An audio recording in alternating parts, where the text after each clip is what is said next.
So ప్రధానంగా ఇటు సున్నం చెరువు డెవలప్ అవుతుంది కానీ ఇక్కడ ఏదైతే హనుమాన్ టెంపుల్ ఉందో ఆ హనుమాన్ టెంపుల్కి సంబంధించి గతంలో ఒక రకంగా చెప్పారు, ఇప్పుడు వేరే రకంగా మరి ఈ టెంపుల్ని తీసేస్తామంటున్నారు, వాళ్ళే కడతామంటున్నారు, నానా రకాల విమర్శలు వినబడుతుంది. మాట్లాడదాం ఆ కమిటీకి సంబంధించిన సభ్యులు ఉన్నారు. సరే, అసలు రంగనాథ్ ఏం చెప్పారు ఫస్ట్, ఇప్పుడు ఏం చెప్తున్నారు?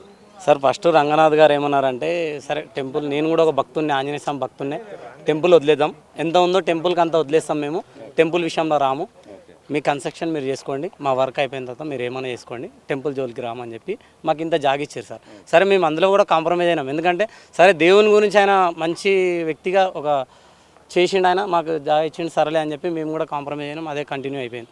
తర్వాత ఇప్పుడు మనలో వచ్చి ఏమంటారు, ఇక్కడ మెయిన్ జరుగుతుందంటే ఒక సూత్రధారి ఎవరు ఉన్నారంటే యూనుస్ గారు అని ఉన్నారు సార్. ఆయన ఒక ఇక చెప్పొద్దు కానీ ఒక వ్యక్తి, ఆయన వ్యక్తితనం ఎట్లుందంటే ఈ టెంపుల్ తీసేయాలనే ఒక ఫిక్స్ అయి కూర్చుండే ఆయన.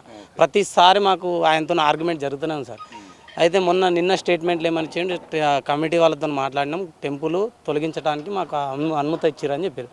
కమిటీ నంబర్స్ ఈయనే ఉన్నాం, ఎవరు ఇచ్చారు వాళ్ళకి అనుమతి? కమిటీ ఎప్పుడు స్టార్ట్ అయింది ఇది? సార్ ఇది 30 years అవుతుంది సార్. 30 years నుంచి ఉన్నది, 30 years నుంచి ఉంది. మేమందరం 30 years నుంచి ఇక్కడనే దేవుని సేవ చేసుకుంటే, ఇన్ని అన్నదానాలు చేసుకుంటే అన్నీ ఉన్నాం. ఆయన గూగుల్ మ్యాప్లో చూస్తే కూడా ఉన్నది గుడి, ఆయనకు తెలుసు అది రంగనాథ్ గారికి. అయితే దయచేసి ఆయనకు చెప్పేది ఏందనగా, మీరు ఏదో ఫస్ట్ ఒకటి చెప్పి ఇప్పుడు ఒకటి చేయకండి, మేము కట్టుకుంటాం, మీరు కట్టాల్సిన అవసరం లేదు, మేము కట్టుకుంటాం, చందాలు వేసుకుంటాం, 10 రూపాయలు 20 రూపాయలు మా దేవుని గురించి మేము చందాలు వేసుకొని మేము గుడి మా నిర్మాణం ఎట్లా కడతామంటే అంత మంచిగా కట్టుకుంటాం. మీకు దయచేసి దీంట్లో రాజకీయం చేయకండి, గుడి తొలగించాలనే ప్లానింగ్ చేయకండి మీరు, ఎందుకనంటే మేము కడతామని చెప్పి. ప్రభుత్వం అంటే హైడ్రా ప్రభుత్వం కడతా అంటుంది, మీకు ఏంటి డిమాండ్? డిమాండ్ సార్, ప్రభుత్వము 10/10 కడతా ఉంటుంది గుడి. గుడి 10/10 ఎక్కడైనా సరిపోతుంది సార్. రాముల వారు ఉంటారు, ఆంజనేయ స్వామి వారు ఉంటారు, భక్తులు.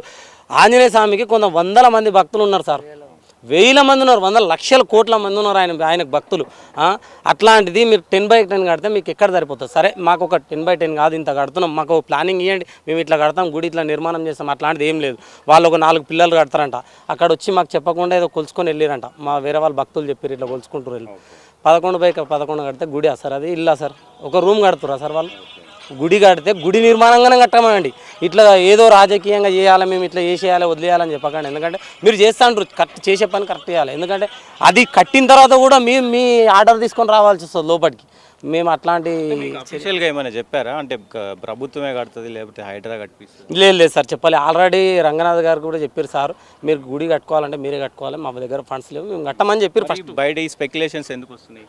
అదే సార్, ఎందుకు వస్తున్నాయంటే ఇప్పుడు ఈ కోర్టులో ఉంది సార్, ఇప్పుడు ఇది కోర్టులో ఉంది. ఇప్పుడు గుడి మామూలుగా 4 స్తంభాలు పెట్టి పైన గోపురం పెట్టి గుడి ఓపెన్ చేయడానికి అని చెప్పి పార్క్ ఓపెన్ అయిపోతుంది. అది మాకు దాంతోనే మాకు సంబంధం లేదు, మాకు కావాల్సింది గుడి విషయం. గుడి విషయంలో మీరు కడతారా, కరెక్ట్ కట్టండి, పాలరాతితో కట్టండి, ఎంత వస్తుందో స్థలం అంత తీసి కట్టండి, మేము కూడా సాయం చేస్తాం, మేము కూడా మీతో సాయం పడతాం, మీతో పాటు ఉంటాం మేము, అట్లా కట్టండి. మీరు మీ ఇష్టం వచ్చినట్లా కట్టి ఏదో చేద్దామని చేయకండి. మీరు ఏమన్నారు, ఫస్ట్ ఒక మాట ఇచ్చారు కదా, అదే మాట మీద ఉండండి, మేము కట్టుకుంటాం, మీరు పర్మిషన్ కట్టుకోండి అని చెప్పండి, మేము కట్టుకుంటాం. మీరు ఏమన్నారు, మా పని వర్క్ అయిపోయేదాకా మీరు ఏం డిస్టర్బ్ చేయకండి, కోర్టులో ఉంది, మీరు ఏమైనా చేస్తే మళ్ళీ మాకు ఇబ్బంది అయిపోతుంది అని చెప్పారు. సరే అని చెప్పి మేము సైలెంట్ ఉన్నాం, లేకపోతే కట్టడానికి మేము రెడీ ఉన్నాం, అందరి దగ్గర చందాలు ఉన్నాయి, అందరం రెడీ ఉన్నాం, మేము కమిటీ నంబర్సే ఉన్నాం, మేము గుడి నిర్మాణం చేయాలని. కానీ ఆయననేమో మాటికి 1 గంటకు మాట చెప్తున్నాడు, దాని గురించి కొద్దిగా చర్చించి చెప్పాలని చెప్తున్నాం సార్. కొద్దిగా దయచేసి దీన్ని పెద్దల వారికి తీసుకోండి. చెప్పండి, ఏం చెప్తారు? నమస్కారం రేవంత్ రెడ్డి గారికి, అందరికీ నమస్కారం. ఇది కమిటీ గత 40 ఏళ్ల నుంచి శ్రీ అభయాంజనేయ స్వామి దేవస్థానం కమిటీ ఏర్పడ్డది. అయితే ఫస్ట్ రంగనాథ్ గారు ఈ గుడి అంతా మొత్తం కూల్చేసి తీసేయాలని ప్రయత్నించారు. అయితే మేము చాలామంది అంటే మేము గత 40 ఏళ్ల నుంచి ఇక్కడే ఉంటున్నాం, మేము చిన్నప్పటి నుంచి ఇక్కడే ఉంటున్నాం, ఈ గుడి దగ్గరే ఉంటున్నాం, మేము కాపాడాలని ఉన్నాం, చేసుకుంటాం మంచిగా. అయితే ఈ మధ్యలో వచ్చి ప్లాట్లు ఉన్నాయి, ఇవన్నీ కబ్జా అని మొత్తం గుడిని కూడా కూల్చేయాలని వచ్చారు.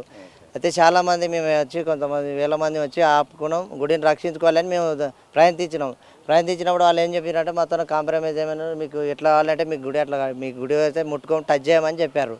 అయితే ఈ మధ్యలో ఇది మొత్తం ఓపెనింగ్ చేయాలని ఇది సైడ్గా ఇది బేస్మెంట్ చేసి వెళ్ళ తీసేస్తే ఈ రేకులు తీసేసి ఇస్తే మేము ఫౌండేషన్ వేసి మేము శంకుస్థాపన వేస్తామని అంటారు. మేము కట్టుకోవాలి, మేము 40 ఏళ్ళ నుంచి మేము ఇక్కడ ఆగినాం, గుడి మేము నిర్మించుకోవాలని. మీరు మధ్యలో వచ్చి మీరు నిర్మిస్తే మేము ఆడ గేట్ పెడితే మేము ఎవరిని అడగాలి తాళం, మేము గుళ్ళకి ఎట్లా రావాలి? మాకు అది కావాలి. మేము ల్యాండ్ అడుగుతలేము, దేవుని గురించి అడుగుతున్నాం, మేము దేవుని గురించి కొట్లాడుతున్నాం. మా ప్రాణాలు పోయినా సరే దేవుని అయితే కాపాడుకుంటాం, గుడిని నిర్మించుకుంటాం. మా సాయశక్తిలో మీరు కూడా నిర్మిస్తా అంటారు, మంచిదే అది. అందరు నిర్మించాలి. మాకు చెప్పాలి కదా, మమ్మల్ని అడగకుండా చేయకుండా మేము అది మీరు ఇష్టం వచ్చినట్టు చేసుకుంటే మాకు కూడా నచ్చదు కదా. ఏదైనా ఉంటే మాకు అడిగి తెలుసుకోవాలి. గుడి కమిటీ ఎంతమంది 10 మంది సభ్యులే ఉన్నాము. మాకు కమిటీకి అడిగి చర్చించి ఏదైనా చేస్తే మేము కూడా సంతోషిస్తాం. మీరు ఇష్టం వచ్చినట్టు మేము ఆడగడతాం, ఇక్కడ గేట్ పెడతాం, ఇది చేస్తాం అంటే మాకు మా కమిటీ సభ్యులు ఎవరు ఒప్పుకోము, మేము ఒప్పుకోము, ఈ భక్తులు ఎవరు ఒప్పుకోరు. మాకు కావాల్సింది ఏంటంటే గుడి నిర్మాణం, మాకు గుడి కావాలని మేము కొట్లాడుతున్నాం అంతే. మాకు ఈ ల్యాండ్లు కబ్జాలు కాదు మాకు కావాల్సింది, గుడి గురించి దేవుని గురించి కొట్లాడుతున్నాం. మాకు న్యాయం జరగాలని మేము రేవంత్ రెడ్డిని ఆశిస్తున్నాం. జై శ్రీరామ్, జై జై శ్రీరామ్. సో ఇది ఇక్కడ ఉన్నటువంటి సిచ్యువేషన్. ప్రధానంగా మేము టెంపుల్ని మేము కట్టుకుంటాము. ఓకే, మీరు గతంలో ఏదైతే హామీ ఇచ్చారో, టెంపుల్ కడతామని హామీ ఇచ్చారో, ఆ టెంపుల్ కట్టే విధానం ఏదైనా ఉంటే మాకు కూడా చెప్పండి. అది ఏంటి, మీరు ఎలా కడతారు ఏంటి, దాని నమూనా ఏంటి, దాని మ్యాప్ ఏంటి, అవన్నీ ఇస్తే మేము కూడా చూస్తాము. ఏదైనా మీరు చేస్తే అఫీషియల్గా చెప్పి చేయండి. అంటే మేము లేనప్పుడు వచ్చి టెంపుల్ని తీసేసి మళ్ళీ మేము కడతాము అని గతంలో మాకు హామీ ఇచ్చింది ఒకటి, మీరు ఇప్పుడు చేస్తున్నది ఒకటి.